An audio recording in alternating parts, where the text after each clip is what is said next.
পেশ করবেন। গতবারের লিডটা কমার একটা কারণ কি জানেন? বয়স্ক বাপেদেরকে কিছু লোক ছেড়ে দিয়েছিল তৃণমূল। ছেড়ে কি বলেছিল?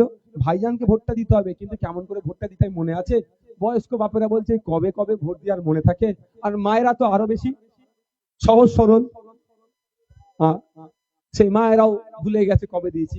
প্রথমে 1 নম্বর সুইচটা টিপে অন করবে, কিক করে আওয়াজ হবে, তারপরে ভাইজানের সিম্বলে হাত দেবে। প্রচুর ভোট কিন্তু আমার হাত ছাড়া হয়েছিল সেইবার।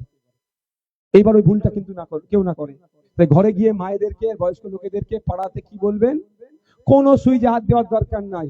ইভিএম মেশিনের সামনে যাবে, হাত দুটো পেছন দিকে রাখবে, অন্য মুক্ত সমাজটা হবে না। শুধু তাই নয়, ওখানে খাম চিহ্নিত দেওয়া মানে নওশাদ সিদ্দিকী যে আওয়াজগুলো তুলেছে, আগামী দিনে সেগুলো বাস্তবায়ন হবে। আমি বিধানসভার মধ্যে গিয়ে, এখানে অনেক মায়েরা আছে, আপনারা শুনে রাখুন, আপনাদের মেয়েদের জন্য আমি কি দাবি করেছি। ভাঙড়ের মেয়েরা যথেষ্ট পড়াশোনার দিকে আগ্রহী, কিন্তু ভাঙড় 2 নম্বর ব্লকের মধ্যে পড়ছে। এটা তো ভাঙড় 2 নম্বর ব্লকে একটা গার্লস কলেজের দাবি আমি তুলেছি। এটা বিধানসভার মধ্যে আমার দাবি আছে। হয়তো আজকে হয়নি, আগামী দিনে কথা দিয়ে যাচ্ছি, গার্লস কলেজে দেখবেন উদ্বোধন হবে বা ভিত্তি প্রস্তাব হবে। হয়তো ফেতাটা নওশাদ সিদ্দিকী না কাটলেও এই কাজটা হবে। এখন চারিদিকে দেখবেন যেখানে লাইট লাগাচ্ছে, রাস্তা সারাই হচ্ছে, ব্রিজের নির্মাণ হচ্ছে, আমি জোর গলায় বলে দিয়ে যাচ্ছি, এ রেকর্ড হচ্ছে।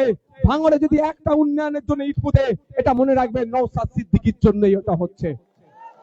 আমি দায়িত্ব নিয়ে বলছি। সমস্যা হচ্ছে ফিতে কাটার দরকার ছিল নওশাদ সিদ্দিকীর, তার পরিবর্তে ফিতেটা অন্যজন কাটছে।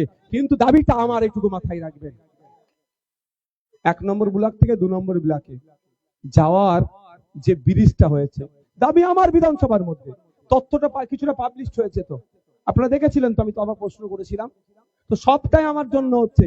ওখানে ফিতে কাটা দরকার ছিল আমার, কিন্তু এরা বিরোধীদেরকে পাত্তা দিতে চায় না। ঠিক আছে, চলো, ভাঙনের মানুষ তো উপকৃত হবে। আমি এখানে ভাঙরে আমার এমএলএ কোটাতে যা যা কাজ করেছি, একটা প্রমাণ দেখাতে পারবেন না আমি নিজে ফিতে কেটেছি। অনেক জায়গায় কাটিয়ে নি ফিতে, যা কাজ হয়ে গেছে চলে যাও, আমার দায়িত্ব কাজ করে দেবার করে দিয়েছি। আর অনেক জায়গায় বয়স্ক লোক ভ্যান চালাচ্ছে, আমার সামনে দিয়ে যাচ্ছিল, দাঁড়াও দাঁড়াও দাঁড়াও, ওকে দাঁড় করে ফিতেটা কাটাতো। কারণ ওনারই তো ট্যাক্সের টাকা দিয়ে এটা হচ্ছে, আমি কি আমার থরি ঘর থেকে টাকা দিয়ে এনে দিচ্ছি? এই ব্রিজ নির্মাণ হচ্ছে কার টাকা দিয়ে? ব্রিজ নির্মাণ হচ্ছে কার টাকা থেকে? মমতা ব্যানার্জি ঘর টাকা থাকে নাকি? আপনাদেরই ট্যাক্সের টাকা থেকে হচ্ছে। তারপরেও যদি কেউ উদ্বোধন করে, তাতে আমার রাগ নাই। আমি চাই ভাঙড়ের কাজ হোক। বন্ধুগণ, আপনাদের বলবো একটু সজাগ সতর্ক থাকতে হবে। একটু কথা বলে শেষ করব, সেটা হচ্ছে এটাই দেখুন, লোক নাই ভাঙড়ে। আমার আগে আরাবুল ইসলাম সাহেব যেটা বললো, কি ঢাল নেই তরোয়াল নেই, নিধিরাম সর্দার গোটা কয়েক গুন্ডা মস্তানকে নিয়ে ঘুরছে, কোথা সমাজ বিরোধীকে নিয়ে ঘুরছে, যার খোঁজ নিলে দেখা যাবে বাংলাদেশের জেলেও 2-3 মাস নাকি গ্রেফতার হয়েছিল। খোঁজ নিলে দেখে নেবেন, আমি ভুল বলছি না। বাংলাদেশের জেলে নাকি গ্রেফতার হয়েছিল। বুঝতে পারছেন তাহলে কি লেভেলের এই গোটা কয়েক, আমি নাম বলবো না, ব্যক্তিগত আমি আক্রমণ পছন্দ করি না। কি বলছি বুঝতে পেরেছেন? গোটা কয়েক ক্রিমিনালকে নিয়ে ঘুরছে, সাধারণ মানুষ নাই। আর নালে ভিড় করাতে গেলে 8টা-10টা বিধানসভা থেকে লোক নিয়ে এসছে, গাড়ি ভাড়া তেল খরচ দিয়ে তারা আসছে। আর আমাদের আইএসএফ এর এখানে একজন কেউ বলতে পারবেন 50 টাকার পেট্রোল দিয়ে গাড়িতে নিয়ে আসা হয়েছে, নিজের গাঁটের টাকা খরচ করে এসে আমরা আসছি। সুতরাং এটা তো দুটো আলাদা। কিন্তু অল বুথে বুথে 8টা-10টা করে হয়তো লোক আছে খুব বেশি, কি করছে? বাইরে থেকে গুন্ডা মস্তানকে নিয়ে এসে বুথে চমকাচ্ছে। আমি 2টো ওষুধ দিয়ে যাব, আপনারা শুনবেন? ওষুধ দুটো ওষুধ দিয়ে যাচ্ছে। প্রথম কথা হচ্ছে, তাকে ডেকে ভালো করে বোঝান, গ্রামের মানুষ মিলে, ভাই ভোট একদিন, সারা বছর তোমাকে কিন্তু থাকতে হবে। যদি সম্পর্ক ঠিক রাখতে চাও, তাহলে বাইরে থেকে গুন্ডা মস্তান নিয়ে এসে মস্তানি বন্ধ করো। কারণ গুন্ডা মস্তান তোমাকে কিন্তু সারা দিন সারা বছর তোমাকে কিন্তু পাহারা দেবে না। বুঝতে পেরেছেন? ও বুঝে যাবে যা বুঝাতে আপনি চেয়েছেন। 1 নম্বর কথা। 2য় নম্বর কথা হচ্ছে, গুন্ডা মস্তান এখান থেকে ঢুকছে, এই পাড়ার রাস্তা বেরোচ্ছে, যেই একটুখানি সজাগ থাকতে হবে। পারবেন তো একটু সজাগ থাকতে? একটু পাহারা দিতে পারবেন তো নাকি? আপনার ভোটকে পাহারা দিতে পারবেন তো নাকি? একটু সজাগ থাকতে হবে। কি করবেন? এই পাড়া দিয়ে ঢুকবে, ও পাড়া দিয়ে বার হবে। যেই পাড়ার মধ্যে ঢুকে থাকবে, পাড়ার 2 মাথায় কি করে দেবেন? গাঁটকে দিয়ে পুলিশকে একটু ফোন করুন, প্রশাসনকে ফোন করুন। একবার তারাটা যখন খাবে, গতকালকে আমাদের কারিমুল বলছিল কারিমুল্লারকে তো সকাল বিকাল জেলে নিয়ে যান, এরা রেডিও জেল খাটার জন্য, এরাও রেডি জেল খাটার জন্য। তো বলছিল যে জেলে দেখা হয়েছে, কোনো ভাঙড়ে অশান্তি করতে এসেছিল, অন্য কোনো মামলায় গ্রেফতার হয়ে গিয়েছে। তারা বলছে ভাই জীবনে যেথায় যাই যাব, কিন্তু ভাঙড়ে আর জীবনে লড়াই করতে যাব না। বুঝতে পেরেছো ভাঙড়ের মানুষ কি জিনিস? তো একবার আটকে দাও, ও ভাঙড়ের দিকে আর আসবে না। আর একটা শেষ কথা মনে পড়ে গেল, এসআইআর নিয়ে বলবো, একটু শুনবেন আপনারা? কারা এসআইআর নিয়ে শুনতে চান হাত তুলুন তো। শুনতে চান আপনারা এসআইআর নিয়ে? তাহলে আমি আপনাদের বলি। তার আগে আর একটা কথা বলি। কদিন আগে দেখেছিলেন যখন তৃণমূল কংগ্রেসের প্রার্থীর নাম ঘোষণা করে, ক্যানিং পূর্বে এই শওকত সাহেব তার কাছের লোকগুলোকে দিয়ে একটা বিদ্রোহ তৈরি করার চেষ্টা করছিল এখান থেকে তিনি পালিয়ে যাওয়ার জন্য। আপনারা তাকে পালাতে দেননি, আমরা পালাতে দেব না, হারাবো, দায়িত্ব নিয়ে হারিয়ে তারপরে পাঠাবো। হ্যাঁ, কিন্তু ওইখানে কিছু ওই প্রতিবাদের সময় কিছু অফেন্সিভ কথা হয়েছে, যেটা ভাঙড়ের বিধায়ক হিসাবে আমার গায়ে লেগেছে। যখন রাজ্জাক খাঁকে খুন করেছিল, ভাঙড়ের বিধায়ক হিসাবে আমার গায়ে লেগেছিল। রাজ্জাক খানের পরিবারকে বলেছিলাম, আমি একজন বিধায়ক হিসাবে যদি আপনি আমার শরণাপন্ন হন, আপনার পরিবারের যে রাজ্জাক খাঁকে খুন করেছে, খুনের যাতে বিচার পায় তার জন্য আমি আইনি লড়াই করব। বলেছিলাম তো আমি, আজকের দিনেও বলছি। তবে আগামী দিনে লক্ষ্য রাখবেন, রাজ্জাক খায়ের হয়ে আইনি লড়াই নওশাদ সিদ্দিকী করছে, প্রমাণ আমি করিয়ে দেবো আপনাকে। খুব তাড়াতাড়ি দিন আসছে, খুব তাড়াতাড়ি ওই দিনটা আসছে, নওশাদ সিদ্দিকী রাজ্জাক খায়ের হয়ে লড়াই করবে, যাকে খুন করেছে, রাজ্জাক খার পরিবারকে ইনসাফ দেওয়ার জন্য। কিন্তু এখন আসি, তাহলে আমারও সেন্টিমেন্ট জড়িয়ে আছে ভাঙড়ের মানুষের সাথে। কিন্তু যখন ভাঙড়ের ভূমিপুত্রকে ক্যানিং এ দাঁড় করিয়েছিল, তৃণমূল প্রার্থী করেছে, সেই সাথে সাথে তখন ভাঙড়ের ছেলে যে দাঁড়িয়েছে তৃণমূলের সিম্বলে, তাকে নিয়ে কত গালাগালি, বাজে মন্তব্য, সে বহিরাগত হয়ে গেল। আমরা ভাঙড়ে যে ভাঙড় ক্যানিং এ দাঁড়িয়েছে ভাঙড়ের ভূমিপুত্র তৃণমূলের সিম্বলে, সেই ক্যানিং এই ভাঙড়ের ভূমিপুত্র আরাবুল ইসলামকে দিয়ে কিন্তু আমরা হারাবো, আমরা হারাবো। কিন্তু ভাঙড়ের ছেলে ক্যানিং এ দাঁড়ালে বহিরাগত হয়ে গেল, আর ক্যানিং এর ছেলে ভাঙড়ে আসলে কি জামাই হয়ে গেল? আমাদের ভাঙড়ে সে জামাই নাকি? আমি কি বলছি বুঝে আসছে আপনাদের? আমি তৃণমূল করেন যারা, তাদেরকেও বলবো, একটু ভাবুন এই নির্লজ্জ গুলোকে। আপনারা মমতা ব্যানার্জির আদর্শে বা অভিষেক ব্যানার্জিকে দেখে তৃণমূল করছেন, কিন্তু আপনারা যাকে নেতা বলে মানছেন তাদের চরিত্রগুলো দেখুন। যে এই আপনাদের ভাঙড়ের, আপনাদের দলের তৃণমূলের এক নেতাকে ক্যানিং পূর্বে নাড়ালে বহিরাগত হয়ে যায়, তাকে তার চরিত্র হনন করা হয়, আর ওই সেই ক্যানিং পূর্ব থেকে ভাঙড়ে আসবে, আপনার উপরে লাঠি চালাবে, আপনার উপরে নেতৃত্ব দেবে। আপনি সত্যিকারের যদি ভাঙড়ের ভূমিপুত্র হন, তৃণমূল করলেও এবার নির্বাচনে ওদেরকে বুঝিয়ে দেন, ভাঙড়ের ছেলেকে বহিরাগত বলার জবাব ওদেরকে দেন। যদি সত্যিকারের অর্থে এই ভাঙড় সেন্টিমেন্ট থাকে, কারণ ভাঙড় বাস্তবিক সেন্টিমেন্ট তেভাগা আন্দোলন থেকে শুরু করে বিভিন্ন আন্দোলনে এবং কলকাতার রাজপথ ভরানোতে সবার প্রথম সারিতে যারা থাকে তারাই হচ্ছে এই ভাঙড়। সবসময় স্রোতের বিপক্ষে চলে, তাহলে ভাঙড়ে সবসময় বিপ্লব করে। এবারে দেখিয়ে দিতে হবে তো নাকি? যারা আমার মাইকের আওয়াজ তৃণমূলের বন্ধুরা যদি পান, তাদের বলবো যে আপনাদের দলের নেতা, আপনার সহকর্মী, তাকে এখান থেকে তুলে ভাঙড়ে দিয়েছে, এই ক্যানিং পূর্বে দিয়েছে, তার সম্পর্কে কত বাজে মন্তব্য, গালাগালি, জবাবটা দিয়ে আপনারাও দেবেন। শুধু আইএসএফ এর নেতারা নয়, আইএসএফ এর সমর্থক নয়, সাধারণ মানুষের জবাবটা দেবে, কারণ ভাঙড়কে ওরা অপমান করেছে। এসআইআর বলে শেষ করছি। এতক্ষণ যা বললাম রাজনৈতিক কথাটা যা বলেছি, ভোট দেবার ইচ্ছে হলে দেবেন, নাহলে দেবেন না, সেটাও আমি বলে দিচ্ছি। কি বললাম?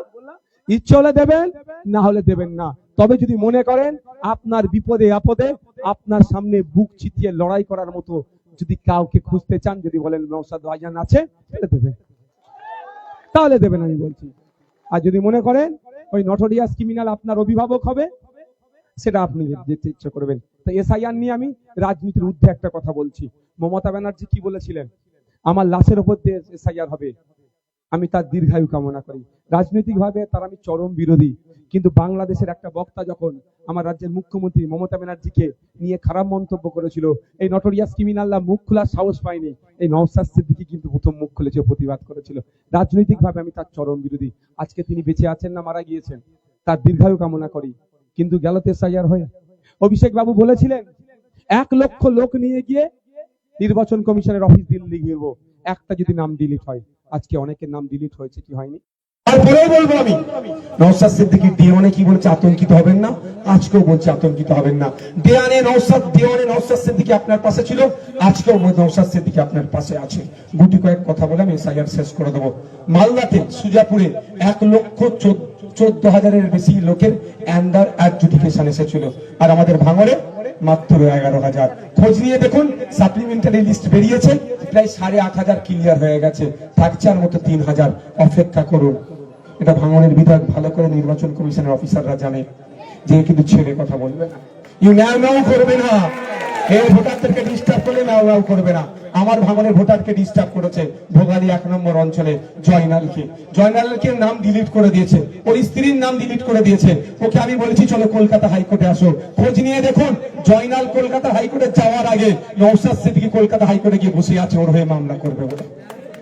বুঝতে পারছেন? আমি আপনাদেরকে একটা কথা বলবো, আতঙ্কিত হলে সমস্যা সমাধান হবে না। আপনার নাম ডিলিট হয়ে গেছে, ঘাস মারা খেয়ে নেবেন না, গলায় দড়িতে টাঙিয়ে যাবেন না, অনুরোধ করছি। যদি কারো হয়ে যায় ডিলিট, মাইকের আওয়াজ যাচ্ছে, আপনি আমার সাথে যোগাযোগ করুন। আমি এসআইআর পর্বে বলেছিলাম বিনামূল্যে আমি আইনি পরিষেবা দেবো, রেকর্ড আছে। আজকেও বলছি, আমি ভোট দিন আর না দিন আমার দেখার দরকার নাই। আপনার সাংবিধানিক অধিকার আর্টিকেল 326 আপনাকে এক্সারসাইজ করার জন্য নওশাদ সিদ্দিকী আপনার অভিভাবক হিসাবে যখন দায়িত্ব নিয়েছিল, আজও বলছি আমি আপনার হয়ে আমি হাইকোর্টে যাব বা ট্রাইব্যুনালে আপনাকে পৌঁছে দেবো। লড়াইটা আমি আইনি লড়াই আপনার জন্য করবো, আমার সাথে যোগাযোগ করুন। আর একটা শেষের কথা বলছি, এটা শুধুমাত্র আইএসএফ বা সাধারণ মানুষের জন্য নয়। এমনও যদি থাকে সে তৃণমূল করে কিন্তু তার ভোটার ডিলিট করে দিয়েছে, আমি নির্দ্বিধায় বলছি, আমি দায়িত্বহীন ভাষায় বলছি, সে নির্দ্বিধায় আমার সাথে যোগাযোগ করতে পারে। আমি কথা দিয়ে যাচ্ছি, আর এটা ভালো করে জানেন যে আমি যেটা কথা দেবো জবানের আমি বেখিলাফ করি না। এটা ভালো করে জানেন, যেটা করতে পারবো না জবান দেব না, কথা দেব না, কিন্তু যেটা করব, যেটা কথা দেবো সেটা করে দেখাবো। আমি এখানে একটা কথা দিয়ে যাচ্ছি, যদি কোনো তৃণমূলের বন্ধুর ভোটার ডিলিট হয়ে যায়, তার উদ্দেশ্য বলছি, বা তার পরিবারের কারো যদি ভোটার ডিলিট হয়ে যায়, আপনি কোথায় যাবেন না যাবেন চিন্তিত আছেন, কারণ আপনার নেতারা আজকের ডেটে ভোট নিয়ে ব্যস্ত আছে। আপনার নেতারা যখন প্রার্থীর লিস্ট তৈরি করতে ব্যস্ত, তখন এই নওশাদ সিদ্দিকী আপনারা ভোটকে বাঁচানোর জন্য কলকাতা হাইকোর্ট থেকে সুপ্রিম কোর্টে মামলা করে ছুটাছুটি করছে। তাই আজকের দিনে বলছি, যদি কোনো তৃণমূলের বন্ধুর নাম ডিলিট হয়ে যায়, সেও আমার সাথে যোগাযোগ করতে পারে। তার পরিচয় আমি গোপন রেখে তারও আইনি সমস্ত সহযোগিতা বিনামূল্যে আমি করে দেব। গত 3-4 দিন আগে সুপ্রিম কোর্ট একটা মামলা ছিল 68,938/2025 ডায়েরি নম্বর এই নওশাদ সিদ্দিকীর। আর যখন তৃণমূলের নেতারা ভোটের প্রচার নিয়ে ব্যস্ত, তৃণমূলের নেতারা যখন তাদের প্রার্থীকে জিতাবার জন্য ব্যস্ত, তখন নওশাদ সিদ্দিকী কিন্তু সুপ্রিম কোর্টের মামলা নিয়ে ব্যস্ত। আমাদের যাদবপুর বিধানসভা থেকে আমাদের জোট প্রার্থী, বামেদের প্রার্থী বিকাশ রঞ্জন ভট্টাচার্য স্যার কিন্তু তার ভোট প্রচারের কাজ ছেড়ে দিয়ে তিনি আমার মামলা লড়ার জন্য, আমি মামলা করেছে খাম চিহ্ন, আর মামলা লড়ার জন্য কাস্তাতুরি চিহ্ন নিয়ে যিনি আছেন যাদবপুরে তারা তিনি মামলা লড়লেন। এখনো পর্যন্ত সুপ্রিম কোর্ট গত 3-4 দিন আগের যে অবজারভেশন কি বলেছে, আমাদের বিকাশ স্যার কি বলেছেন, যে নমিনেশনের আগে পর্যন্ত সমস্ত সমস্যার সমাধান করতে হবে। এটা কে বলেছে? যাদবপুরের সিপিএম এর প্রার্থী বিকাশ রঞ্জন ভট্টাচার্য স্যার। আর কার মামলাতে বলেছে? ভাঙড়ের খাম চিহ্নের প্রার্থী নওশাদ সিদ্দিকীর মামলায়। এটুকু মাথায় শুধু রেখে দেবেন। এরা অনেক গল্প করছে। মমতা ব্যানার্জি বলেছিল কি বলুন তো, ওয়াকাফের আন্দোলন, এই ওয়াকাফকে এখানে লাগু হতে দেব না, হয়ে গেল। এসআইআর হতে দেবে না, হয়ে গেল। এবার কি বলছে? এনআরসি করতে দেব না। সাবধান, যে কটা বলেছে করতে দেব না সে কটাই উনি করেছেন। আগামী দিনে এনআরসির হাত থেকে যদি বাঁচতে চান, তাহলে বিজেপি, তৃণমূল তথা বিজেমূলকে পরাস্ত করুন, আমাদের জোটের সরকারকে নিয়ে আসুন। সুন্দর একটা সকাল উপহার দেব, যেখানে নারীরা মাথা তুলে থাকবে, নারী পুরুষের কোনো বৈষম্য থাকবে না, নারীরা রাত 8টার পরে কাজে যাবে না, একথা বলার তো সাহস দেখাতে পারবে না। নারীরা যেমন ঘর সামলাবে, নারীরা তেমন জেট ফ্লাইট উড়াবে, সেই সমাজ ব্যবস্থা আমরা আপনাদের হাতে তুলে দেব।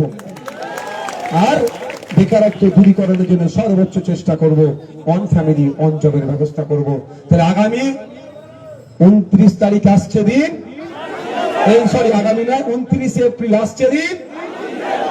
আচ্ছা, আমি একটা স্লোগান দেব, একে শুনে নেন।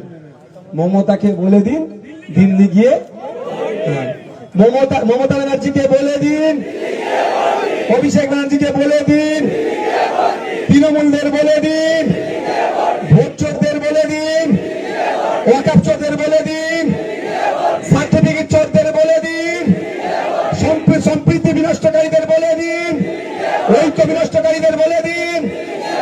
আপনারা একটা কথা বলতে পারেন, ভাইজান এত কথা বললেন, বিজেপিকে নিয়ে বললেন না কেন? বলতে পারে তো, আরে বিজেপিকে তো ভোট দেবই না, বিজেপিকে ভোট দেবেন? মসজিদ সার্ভের নামে গুলি করে মেরে দিচ্ছে মুসলমানদেরকে। বিজেপিকে আমার হিন্দু মাটা ভোট দেবে? পিছড়ে বর্গে হওয়ার জন্য মন্দিরের কল টিপে পানি পান করেছে, পিটিয়ে মেরে দিয়েছে, আদিবাসীদেরকে পিটিয়ে মেরে দিচ্ছে। বিজেপিকে কি ভোট দেবে? হিন্দুরাও দেবে না, মুসলমানরাও দেবে না। তোমার প্রসঙ্গ তো আসবেই না। Thank you.